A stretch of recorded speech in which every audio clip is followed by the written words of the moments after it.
de Matemática, e nessa videoaula nós vamos estudar probabilidades. Probabilidade e estatística, como eu falei, mais uma vez, meu nome é André Almeida, sou professor de Matemática, formado em Engenharia de Produção. Então, o código da disciplina é EF 55320, tá? E o código a descrição da disciplina é que ela é muito boa para matemática e estatística. O objetivo da nossa aula é conhecer, dentro das disciplinas de probabilidade, o que é um experimento aleatório, o que é o seu ponto amostral, qual é o espaço amostral, o que é o evento, o que são espaços equiprováveis e como que a gente faz o cálculo, né, de probabilidade. Então, por exemplo, o que é a probabilidade de um evento acontecer?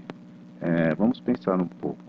A gente joga um dado tem 6 lados.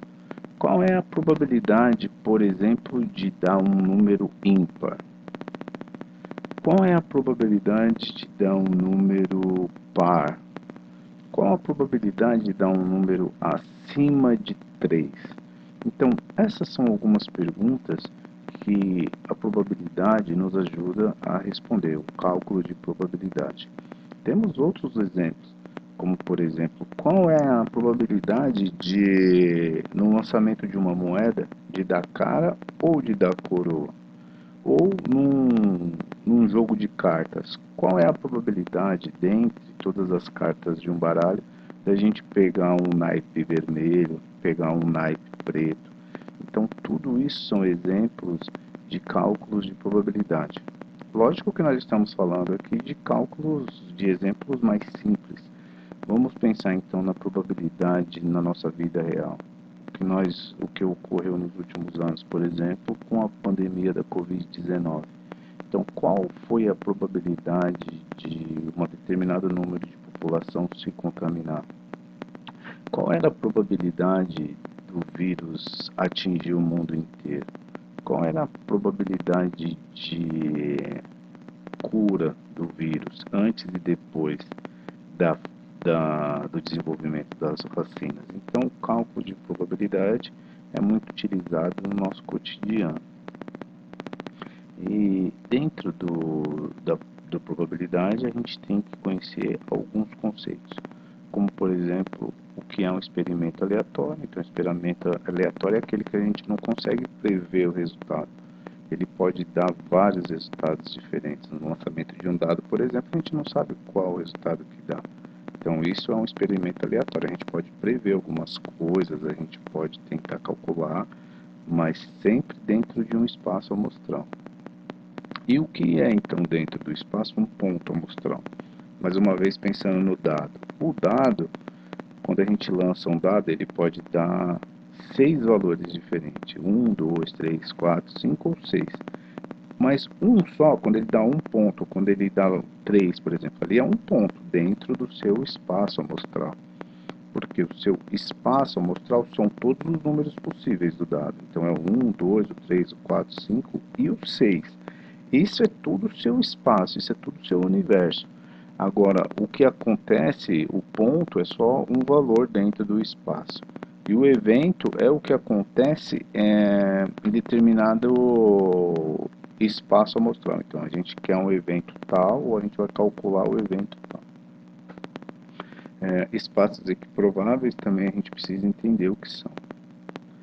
E como que calcula a probabilidade? Então, a probabilidade ela é a razão entre os casos favoráveis e os casos possíveis. O que é a razão mesmo, professor? Então, é a divisão, né? Então, probabilidade é a divisão de acontecer os casos favoráveis dividido pelos casos possíveis.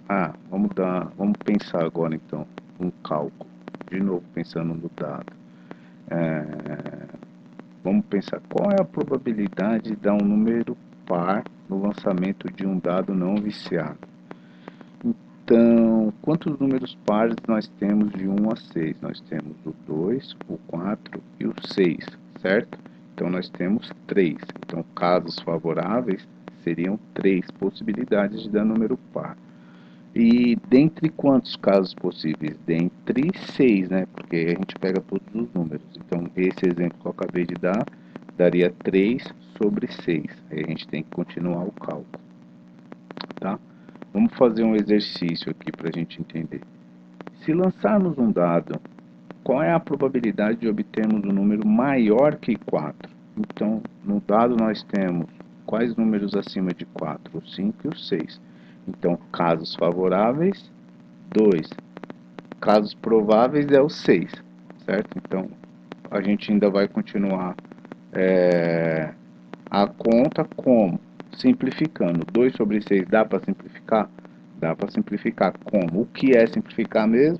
É dividir em cima e embaixo pelo mesmo valor. Então, a gente vai dividir em cima por 2, embaixo por 2. Resposta correta, 1/3. No nosso exercício aqui seria o alternativa C, tá? Nós temos aqui um outro exemplo, Vamos relembrar então o que nós vimos na nossa aula, a conclusão. Para a próxima aula nós vamos ver isso. Muito obrigado. Valeu, pessoal. Muito obrigado e até a próxima.